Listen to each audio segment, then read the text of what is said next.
Comment détecter que vous vous sentez illusoirement libre ? La perception humaine de la liberté habite un espace de paradoxe et d'incertitude qui reflète essentiellement les principes fondamentaux de la physique quantique. Cette étude explore l'intersection de la conscience, du récit audiovisuel et de la détection d'états de liberté illusoire, proposant un cadre méthodologique qui fusionne la poétique quantique avec les techniques de micro-apprentissage. La liberté, en tant que concept existentiel, fonctionne selon des principes de superposition similaires à ceux décrits par la physique quantique.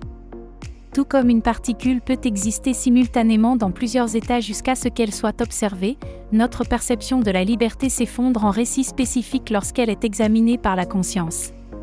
Cette dualité onde-particule de la pensée humaine nous permet d'habiter des espaces d'autonomie apparente tout en opérant dans des conditions déterminées par des facteurs externes et internes qui sont souvent invisibles.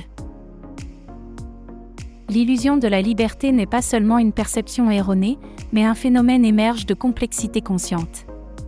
À l'intersection entre l'observateur et l'observé, surgit l'espace où nous pouvons détecter ces états illusoires à travers des techniques narratives spécifiques. Notre perception de l'autonomie n'est-elle pas semblable au comportement des particules intriquées, où l'indépendance apparente cache une profonde interconnexion causale ? Cet entrelacement existentiel constitue la première indication de notre liberté illusoire, se manifestant par des décisions apparemment indépendantes qui répondent à des modèles collectifs. La capacité de raconter une histoire convaincante avec des composantes émotionnelles profondes non seulement capte l'attention, mais rend également ces modèles plus faciles à reconnaître.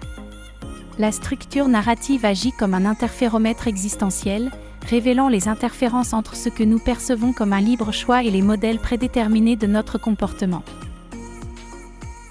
Le modèle classique en 3 actes introduction, développement et résolution fournit un cadre pour examiner nos propres récits de liberté. Lorsque nous structurons notre expérience en ces termes, nous pouvons identifier des incohérences qui suggèrent des états de liberté illusoires.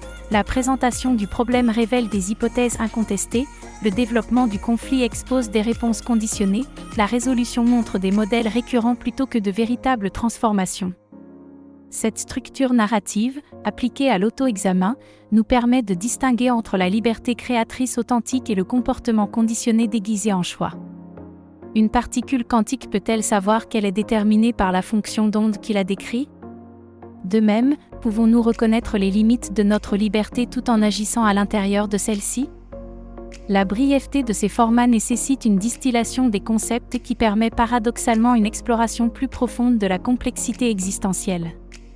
L'émotion n'est-elle pas l'effondrement de nos fonctions d'onde mentale, nous forçant à habiter un état spécifique ?